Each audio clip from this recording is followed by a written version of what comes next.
harka fuudhee jalatamtootaaf kabajamtoota hordoftoota chaanaalii kootii akkam jirtu nagaa jirtu nagaa kootii galata waaqayyoo baga nagaa taatanii akkam fayyuma keessanii naguma keessanii an nagaadha arras viidiyoo haaraadhaan dhufeen jira akka waa xiqqoo ishee irraa barattan isaa abdiin qaba yeroo jalqabaatiif gara chaanaalii kanaa kan dhuftan subscribe gochuudhaan maatii ta'a akkasumas immoo mallattoo bilbilaa gadxuquudha yeroo hundumaa viidiyoon atattamaan akkasiin bira ga'u godhuun dandeessanii kanarraa kan dhufe garuu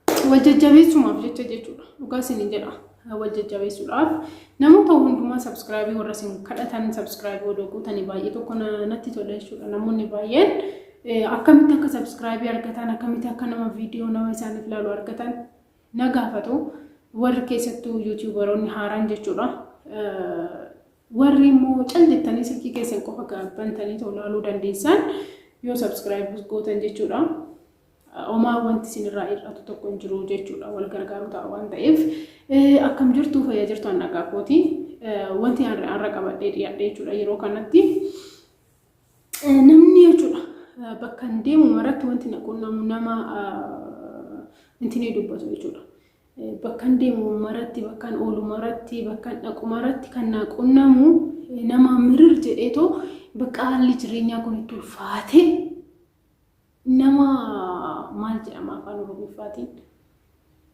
maal jedhama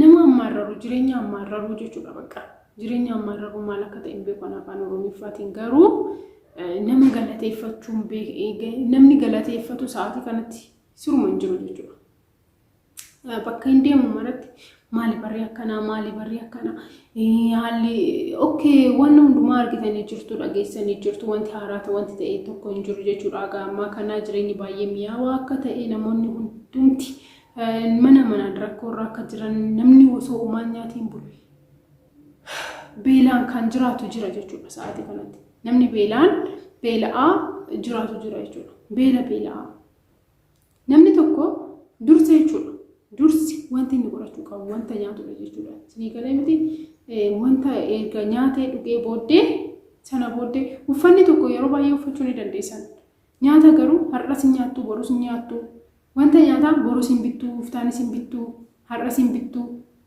uffata garuu gaaf tokko yoo bittan guyyaa baay'ee ittiin jiraachuu dandeessan jechaadha kanaaf namni jechuudha baay'ee mirir kan jedhee yeroo gara nama galateeffatu tasuma naqunnameen beeku taaksii keessatti yoona taaksii qarshiin taaksii dabaluu isaati irratti kirikiriidha bakka maalis barri akkanaa argeen beeku mootummaa kana akkasisaa godhu baay'inaan jechuudha bakka wanta akkanaati kanaa sa'amaa jiru Itoophiyaatti sa'aatii kanatti jechuudha egaa guys nuti maybe warri amma yeroo kanatti jiraannu wanta baay'ee arguu dhiisuu dandeenya garuu warri keenya warri durduri bara sabaatti dhageessanii ta'uu dandeessu bara sabaatti warri dhalattan amma umurii kanatti jiraachuu ni dandeessu baay'een jirtu jechuudha inna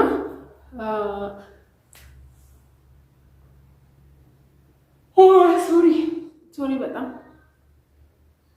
እና bara sabaatti midhaan hundumti wal qixxaa'ee midhaan xaasaan takka jechuudha gatii wal fakkaataadhaan qamadiinis garbuunis hundu gatii wal fakkaataadhaan gurgurama ture inna wanti nyaatamu dhabamee wanti dhugamu dhabamee dahaati osoo laaltoo ilmoo shi gabaa keessatti gatti turte jedhan akka namni shi daa'ima isaanii fudhatanii warri waa qaban guddifataniif inna barri sunis darbee jira kun immoo Macaf qulqulluu irratti illee macaf qulqulluu irratti wanna beekamudha jechuudha barri kun bara ulfaataa akka ta'e hundumti keenya yoo ni beekna jechuudha inna warri beekni illee baruu qabdanii egaa waanuma argattanii waanuma qabdanii sa'aatii kanatti namni hojjeteetoo qoonqosaa ittiin nyaatee dhuguu malee baay'inaan sa'aatii kanatti namni teechisu namni qarshii teechisu hin jiru jechuudha dhugaa dubbachuudhaaf taanaan biyya keessa Itoophiyaa keessatti so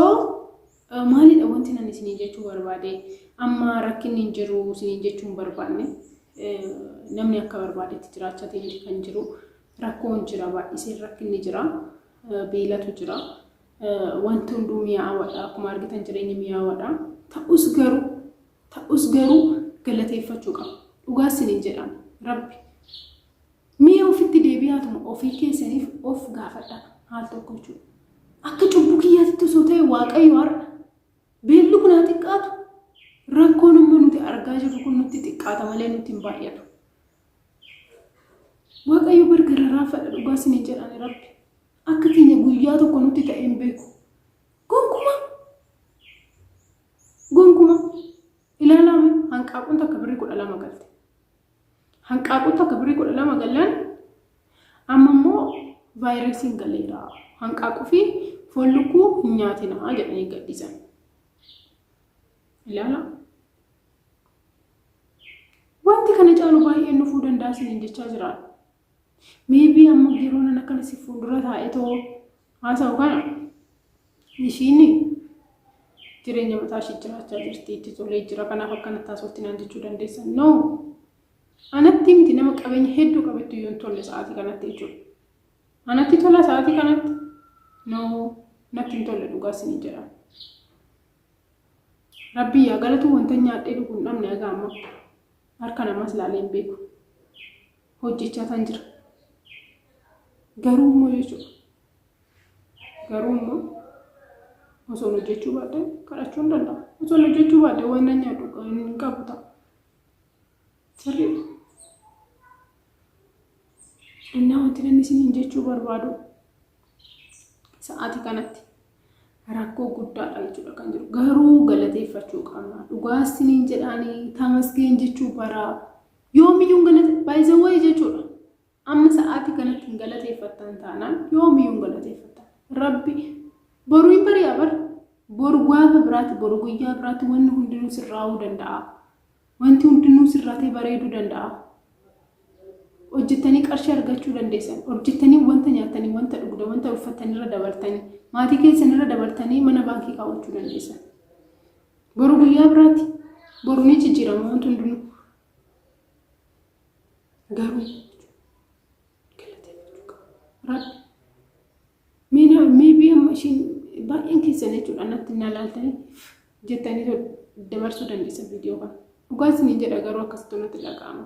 Akka cubbuu kootitti odoo ta'e waaqayyo har'a aanaan na balleessee ture qaata. Jiraachuun naaf ta'a mee anaaf? Jiraachuu isiniif ta'a? Haala cubbuu qarshiidhaaf jennee wanti nuyi goonu. Qarshii xiqqoodhaaf jennee obboleewwan keenya jibbinee obboleewwan keenya gargar baane namoota irratti sobaan dhugaa baane namoota ajjeefne namoota ajjeesuun lubbuu keenya baasuu qofa miti. Sobaan dhugaa irratti ba'uun nama ajjeesudha. Isa caala.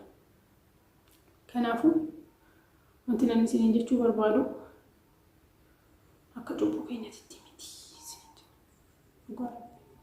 Waaqayyo baay'isee nu garaan ulaaf. Waaqayyo baay'isee dhiifama nu godha. Waaqayyo baay'isee nu jaallata. Kanaafuu rakkoon akkuma jiru ta'ee jireenyi mi'aawun akkuma jiru ta'ee haalli jireenyaa wanti nama gagaddisiisu baay'een osoo jiru galateeffachuu baruu qabna isin jechuu barbaada. Viidiyoo gabaabduu tanarraa waa xiqqoo ishee akka bartan abdiin qaba.